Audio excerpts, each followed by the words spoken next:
சிற்பியின் திறமையும் மன்னனின் பொறாமையும்.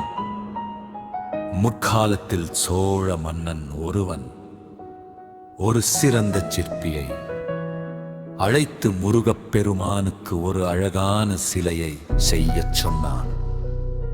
அந்த சிற்பி சிக்கல். சிங்காரவேலர் சிலையை மிக அழகாக வடித்தார். அந்த அழகைக் கண்டு வியந்த மன்னன் இதே போல வேறு ஒரு சிலையை அந்த சிற்பி செய்யக்கூடாது என்பதற்காக சிற்பியின் கட்டை விரலை துண்டித்தான். 8 குடி சிலை.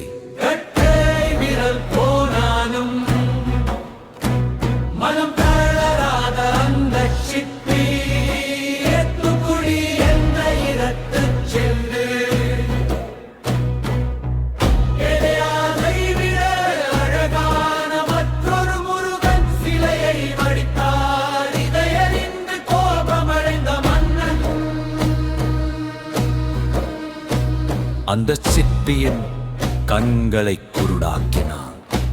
எங்கன் அதிசயம். இல்லை, கண்ணும் தெரியவில்லை. ஆனாலும் முருகப்பெருமானின் மீதுள்ள பக்தியால் அந்த சிற்பி ஒரு சிறுமி உதவியுடன் எங்கன் ஊருக்கு வந்தார். அங்கே தொட்டு பார்த்தே ஒளியால் செதுக்கி அற்புதமான பெருமான் சிலையை மயிலின் மீது அமர்ந்தவாறு வடித்தார்.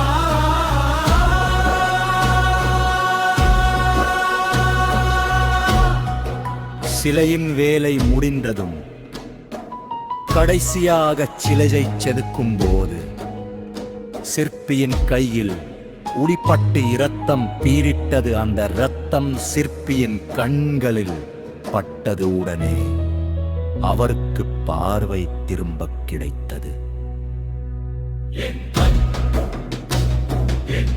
என் கண் என்று அவர் மகிழ்ச்சியில் கத்தினார். என் கண் என்று அவர் கத்திய இடமே காலப்போக்கில் மருவியங்கன் என்று அழைக்கப்படுகிறது.